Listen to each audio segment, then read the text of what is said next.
waxyaalaha cajiib kale waxaa ka mid a shalay markii casharka aan ka baxay shalay casharkana waa kii ku saabsanaa qaybo badan ee ka mid a ru'yada nabiga salى اllahu wslam wbaaraka caleyh man ra'aanii fi اlmanaam fasayaraanii fi اlyaqda faina shaydaana laa yatamahalu bi marka gabar casharka dhegaysanaysay oo maraykan dadka casharka uga tixan ka mid ahayd ayaa isla markiiba isoo wacday guriga markaan tegey markaasay waxay igu tiri usbuucan waxaan ku ru'yooday nabiga salى اllahu wslam wbaaraka caleyh ayaan ku ru'yoodan arkayay tiri marka waxaan ku weydiinaya tiri ru'yadiiya xoogaa qayb ka mida ayaa mugdi iiga jira marka bal inaad ii fasirto oo qaybaa iga nexisay tiri ru'yadii ka mida bal sheegaan ru'yadaas maxay tahay waxay tiri masjid waxaan ku ru'yooday tiri isagoo nabigu salى اllahu عalيه wasalam masaajid ku dhex jira dhinaca bidixda iyo midigtana waxaa ka kala taagnaa sayidina abubakar iyo sayidina cumar ayaa ka kala taagnay tiri marka masaajidkiyaa layga celinahay tiri waxaa leeyahay nabiga ha u gelin ee sug kabacdina hooyaday ayaa gacanta i qabatoo tiri gabadha maxaad u celinaysaan markaasaa nabigii la ii geeyey salى اllahu wslam wbaaraka caleyh nabigii salى اllahu wslam wbaaraka caleyh waxay tihi markii la ii geeyey ayaan waxaan damcay nabiga inaan ku boodo salى اllahu wslam wbaaraka calayhi oo nabiga aan shumiyo ayaan isku dayey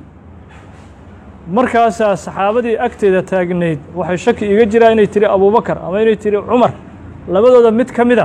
ayaa iga celiyey tiri nabiga salى اllahu عalيه wasalam oo tiri ma shuminayside ka joog marka waxaan ka naxayay tiri shuminta nabiga la ii diiday salى اllahu alay waslm sheekhu ma dhibaa taas iigu jira ru'yadii war adigaaba liibaantaan ihi maxaa dhiba taas waaba dhammaataan adi bishaaro iyo khayr iyo liibaan adigaaba haystee waxa lagugu diidayey nabiga salى اllahu عalيه wasalam inaad shumiso waxaa weeye shareecada nabiga salى اllahu عalيه wasalam intii uu joogay haweeney ajnebiga nabiga salى اllahu عalيه wasalam weligii gacantiisa ma taaban jirkiisana ma taaban nabiga salى اllahu عalيه wasalam marka tadbiiqii shareecada inaad ku dhaqanto ood dhaqan geliso ayaaba lagugu baraarujinayey amaama rasuulillaah salى اllahu عalيه wasalam marka iyadaaba bishaaro kale aan ku yiri iyada bishaaro kale ahoo dee sharcigii inaadan khilaafin ayaa lagugu bishaareynayey nabiga hortiisa salى اllahu عalيه wasalam marka yacni waxaan la yaabay muwaafaqada yani ru'yadii nabigaan ka sheekeynaynay casharkii shalay isla markii isoo wacday waxay tiri ru'yada waxa i xasuusiyey casharkaada akhrinaysay ayaa isoo xasuustay tiri waxaa kaloo jiray sidaas oo kale sheekh la dhihi jiray